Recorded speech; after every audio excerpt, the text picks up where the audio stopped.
Guys, welcome po sa panibagong episode dito sa aking channel. This is Kuya J at kakalagpas ko lang po ng bitukang manok dito sa Camarines Norte, ang original na bitukang manok. Ito po yung video na yon. Pwede nyo pong panoorin. At ngayon naman po, mula dito after ng bitukang manok ay maglalakbay naman tayo papunta ng Daet. Sa Daet, pupuntahan natin yung pinakamahabang boulevard dito sa Pilipinas. At dito po yung matatagpuan sa Daet. Base dito sa aking mapa, nasa 23 kilometers mula dito. Nasa 38 minutes lang tayong maglalakbay. At doon naman po tayo papunta.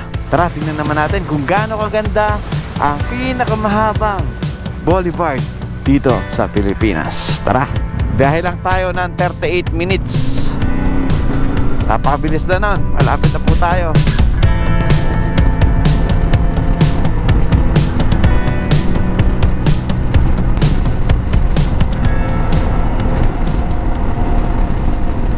Okay, malapit na tayo sa Daet, guys. Part na nga ata ito ng Daet eh. Welcome to Daet. Ito, Daet na pala to. Diretso, Daet proper. Itong pakaliwa, Palabo. And then, papunta rin ng Manila. Puntang Manila, 344 kilometers pa. Layo pa. So, mamaya na tayo uwi ng Manila para hindi mainit tsaka hindi traffic. Bibisitahin muna natin itong Bagasbas Beach at saka itong Longest Boulevard. Time check, 11:18 AM. Division of Camarines Norte. Daet, Camarines Norte, DepEd. Ito na ata ang sentro ng Daet. Marami ng tao eh. Camarines Norte State College. Laki ng school nila, no? Parang Manila lang ah. Laki pala ng Daet.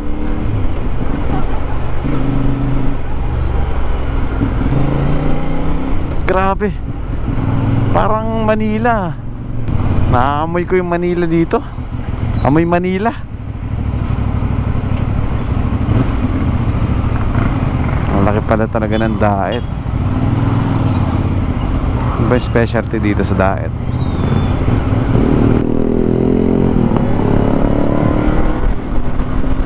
.3 kilometers. Lakas ng hangin. Bagasbas Elementary School. So nasa Bagasbas na pala tayo. Ito na pala. Part na pala to ng Bagasbas. Tapos ito yung beach nila, Bagasbas Beach. Naku, may aeroplano guys. Hindi tayo makakapagpalipad na ito. Tingnan natin kung pwede tayo magpalipad. Yan, okay, tara. 1 minute. Ito na yung Bagasbas Elementary School.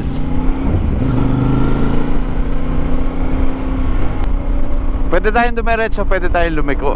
Dito na lang tayo sa kanan para makita natin yung kanilang Bagasbas Park.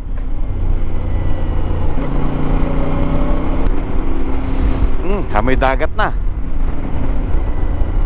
Ito pala.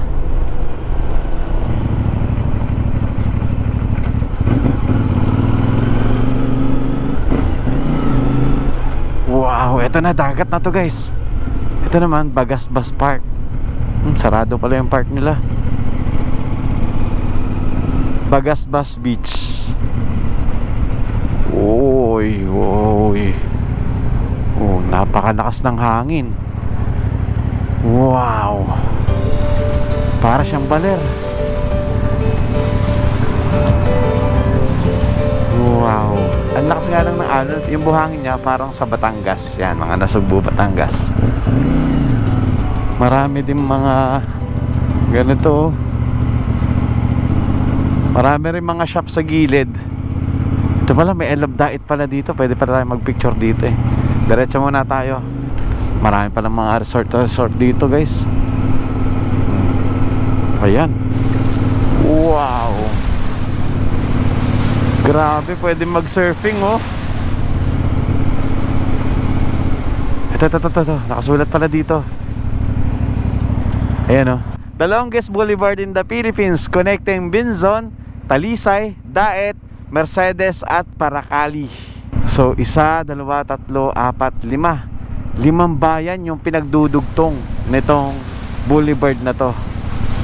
Kaya pala napakahaba nito. Dito sa side na to guys, ito yung airport. May aeroplano pa kaya naglaland dito? Ang astig naman. Pag may parating, dito siya maglaland. Ayan, papunta dun. Or baligtad, dito yung take off. Pero may nagmumotor sa loob. Baka hindi na to active. Ganda nito pag magte-take off guys. Papunta rito, tapos beach. Ganda ng panahon. Maliwanag. Mahangin, maalon. Sayang, hindi tayo makapagpalipad ng drone mula dito kasi may airport. Tingnan muna natin doon sa dulo guys, tapos balik tayo dito para makita natin to kung gaano kahaba. Tara.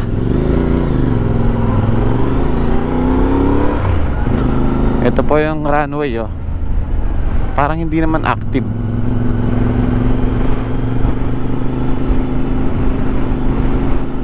Ganda ng hotel na to ah. Event and catering.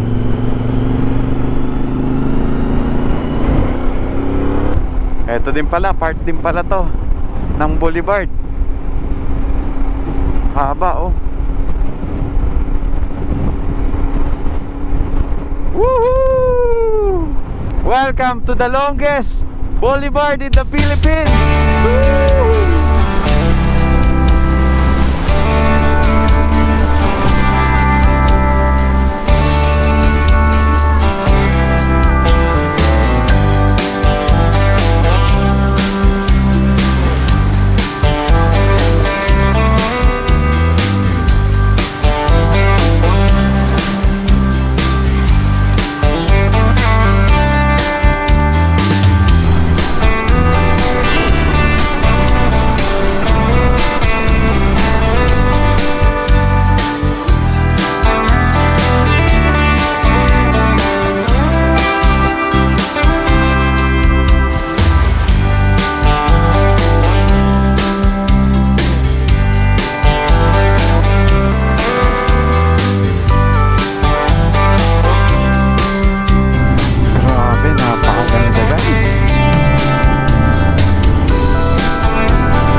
Ito na nga yung dulo guys. Okay, dito tayo magsisimula. Ito na nga yung dulo.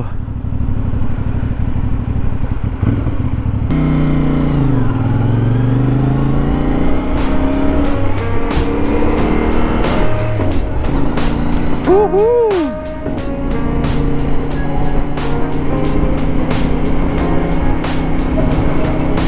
Alright, punta naman natin guys yung kabilang side. Galing na tayo dito sa dulo. Napakaganda. Solid. Siguro lalo na dito pag umaga o hapon, hindi natin sure. Tanong tayo kung ang maganda ba dito is sunset o sunrise.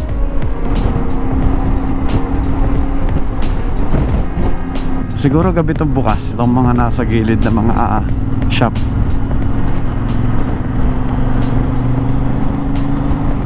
Ang galing no pag may ganito. Dito sila dumadaan, tapos pag may kailangan sa bayan, papasok na lang sila dyan. Wow, maganda rin dito.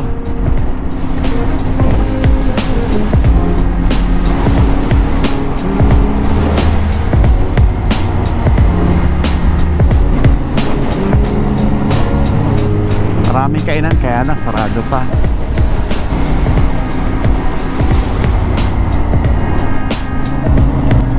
Parang sandbar pa sa gitna oh. Ano sila kuya, nakakahuli ng tilapia. Another bridge, so dalawang bridge.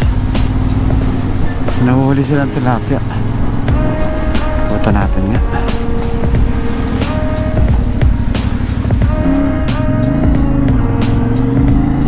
Wow, ganda rin dito. Ganda rin ang spot na to.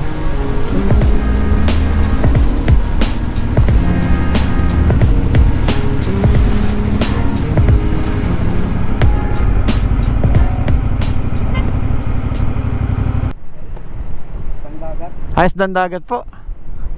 Pwede ba makita? Kay Kuya ata, marami na, no? Ganda ng panghapin ni Kuya, oh. Yan na po yung huli mo. Ay, grabe, sarap niyan. Ang lalaki din po pala nahuhuli nyo. Tapos, ayan po yung pain mo, hipon. Hipon na maliliit. Mas gusto po nila yan. Wow. Ito po, alat o tabang? Palo na yan, tabang. Ah, meron pa sa baba, oh. There. Ganyan po yung paglagay sa buntot dapat, para malalaki na huli. Dito tayo, tingnan natin yung paghuli ni Kuya. Tapos may pabigat yung kanyang biwas para bumaba. Mga ilang minuto yung Kuya bago may mahuli? Depende pa yung isda. Iyang huli mo, pang ilang oras mo na yan? Ay, kanina pa yung umaga. Kaninang umaga pa. Matagal din pala, no? Alas 5 pa ito. Alas 5 pa po. Umaga. Tingnan nga ulit natin huli ni Kuya, pero ang lalaki. Ano po, paninda mo po? Pang ano lang yan, pang sarili. Pang sarili. Ay, hindi ko mabuksan, baka mamaya malaglag ko pa yan. Lagi po kayo nandito pag kailangan ng pang-ulam. Parang ang sarap magganyan, ah. Hanggang saan pa po itong boulevard na to? Nakikita mo yung kulay puti na yun. Yung may parang Yung may puti na yan. bahay ata, ano yun? Nasa unahan pa yan. Malayo pa po. Anong lugar na po ito? San Jose. San Jose. Bagasbas man ako kapila. Bagasbas po yun. Bagasbas, San Jose. Ano po yun? Mantigbi. Mantigbi. San Jose na daw to, guys. Saan po pa ang magandang view dito? Nagpaparehas na. Pare-pares lang po. Nakahuli si Kuya, oh. Pwede lang pangulam yan. Anong tawag dyan? Mangagat. Nakahuli ka agad si Kuya, oh. Kakalaglag lang. Wala pa 5 minuto yun, ah. Galing, ah. Oh, nakahuli ka agad si Kuya, wala pang 5 minuto. Mangagat daw ang tawag doon sa isda na yon. Dito pala, guys, ang sunrise. Tapos ang sunset is dito. Kaya mas maganda pala dito is sunrise, kasi dito magmumula sa may dagat yung araw.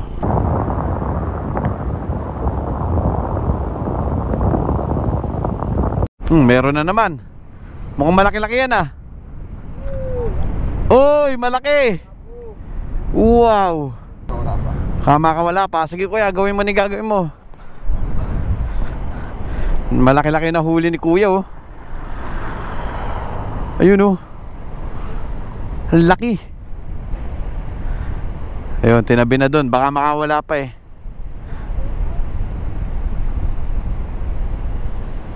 Galing ni Kuya, kanina pa nakakahuli yun.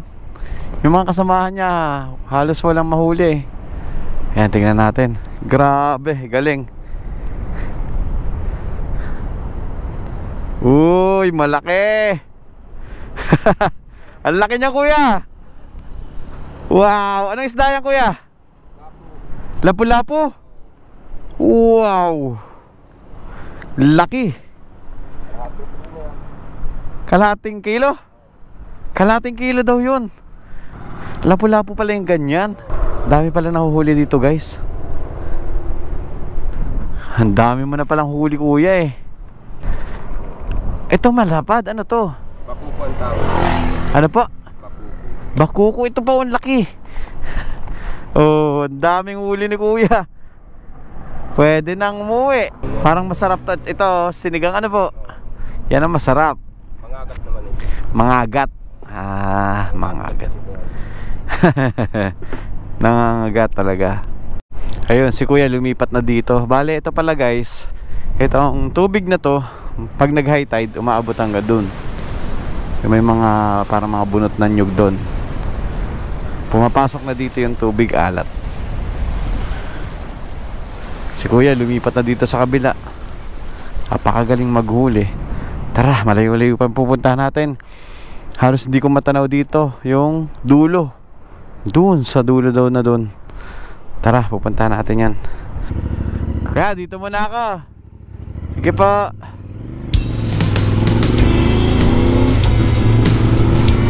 Ang layo pala na ito.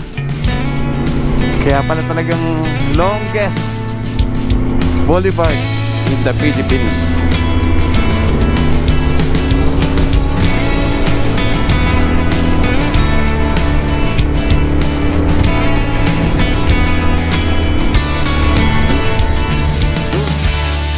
Ito ang Cory Aquino Boulevard, ang isang makasaysayang kalsada sa Camarines Norte. At ito rin ang pinakamahabang boulevard sa buong Pilipinas na may habang 8.7 kilometers. Matatagpuan ito sa bayan ng Daet, Mercedes, Talisay at Binson. Binuksan ito noong Abril 16, 2019. Ang kalsadang ito ay pinangalan kay Maria Corazon Cory Cuangco Aquino, ang ika-11 Pangulo ng Pilipinas na naglingkod mula 1986 hanggang 1992. Ang boulevard ay isang mahalagang daan para mapuntahan ang mga tourist destination tulad ng Calaguas Island sa Sabang Beach sa Binson, Bagasbas Beach sa Daet na kilala bilang surfing spot, Baybay Beach sa Mercedes na sikat sa Peaceport at tinatawag ding Bulungan. Ang proyekto ng boulevard ay bahagi ng Tourism Road Infrastructure Program ng Department of Tourism at Department of Public Works and Highways at nagkakahalaga ng 2 billion pesos. Ang pagbubukas ng kalsadang ito ay sabay sa pagdiriwang ng Bantayog Festival na nagpupugay ng unang monumento ni Dr. Jose Rizal na itinayo sa Daet noong 1898. Ayon sa source, ang boulevard na ito ay sinimula noong 2017 at natapos noong Abril 16, 2019. Doon, yung kulay white daw sa dulo. Doon pa tayo pupunta. Ano kaya ito?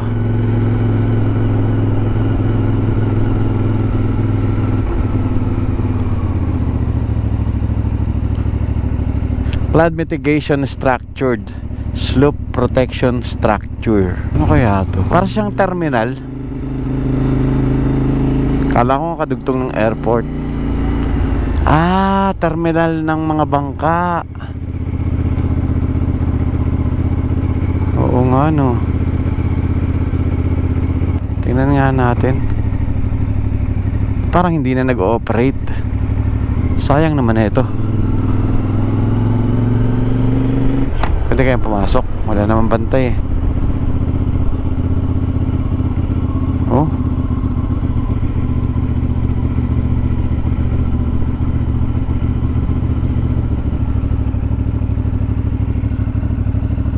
May mga room pa. Mukhang private to. Tara, labas na tayo. Dami mga bagong bangka oh. Baka ipapamigay yan sa mga mangingisda. Daming room oh.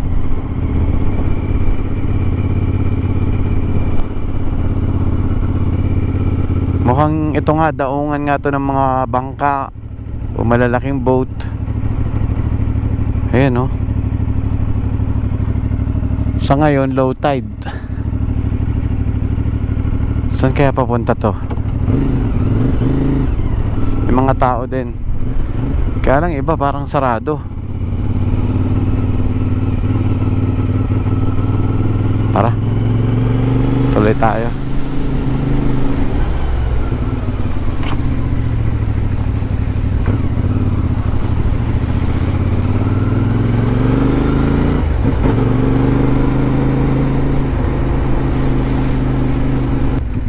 Galing na ibon guys oh. Kaya naka-steady lang siya doon oh. Oh, hinahayaan na lang i-open yung pakpak niya. Galing. Ang to kainan. Gugutom na ako, hanap tayo ng mga kainan. Oh, sarado. Haba.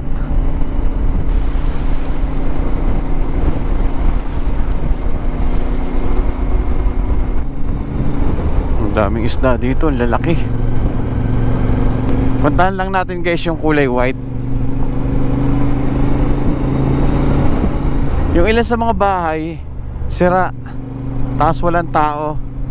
Siguro dahil pag malakas yung bagyo, malakas yung alon, eh nasisira yung mga bahay. Baka hindi na nila binabalikan. Ito parang hotel nga to oh. So nasira na lang, hindi na binalikan. Meron pa dito. Ito rin no.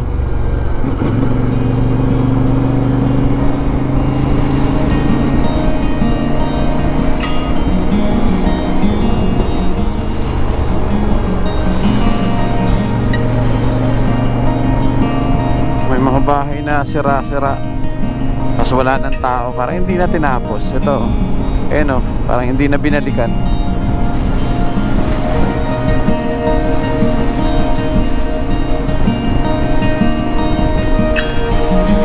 napakahaba nito.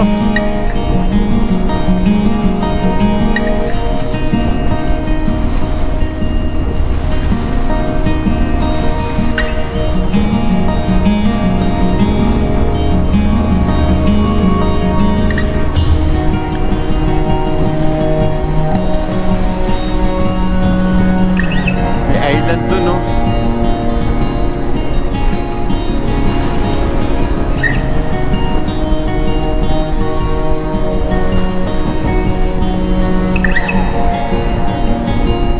May buhangin.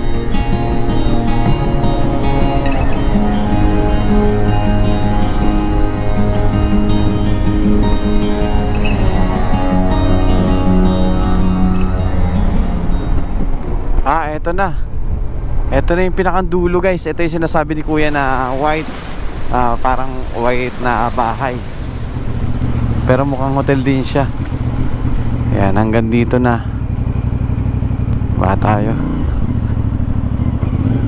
Sayang naman itong hotel na to. May tao ba dito? Mukhang may tao. Park muna tayo dito. Okay guys, narating na po natin yung pinakandulong bahagi nitong boulevard. Grabe, napakahaba pala talaga nito.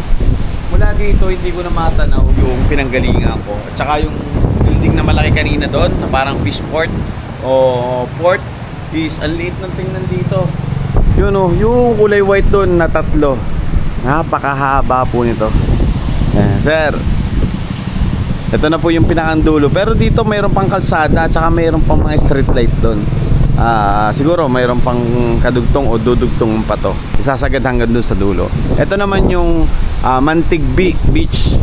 Yan, mas malayo na to. Ibang bayan na to. At ito, dito tayo sumilong sa isang resort siguro to. Kaya lang sarado na. Pwede tayong maghamok dito kasi inaantok na ako. Pauwi pa po tayo ng Manila. Pwede naman tayo ditong makitulog muna, magsabit ng hammock. Sa tingin ko mas maganda dito pag sunset at saka sunrise. Ngayon kasi katanghalian alas 2 ng tanghali. Pero mas maganda, clear naman yung ulap. Meron pang parang monument doon, tingnan natin. Puntahan natin yan, tapos balik ulit tayo. At doon tayo lumabas ulit sa Bagasbas Beach. Kasi doon yung ruta natin papunta ng Manila. Right?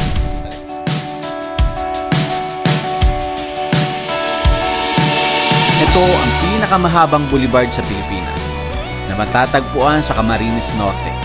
Hindi lamang ito isang mahalagang ruta, kundi isang simbolo ng progreso at koneksyon ng bawat komunidad. Sa bawat kanto at kilometro, nasasalamin ang kasaysayan at ang patuloy na pag-unlad ng ating lalawigan. Naway magsilbing tulay ang kalsadang ito upang makamit ang mas maginhawa at matagumpay na hinaharap para sa bawat isa sa atin. Maraming salamat po sa inyong panonood. This is Kuya Je. Kita-kits sa mga susunod na adventure.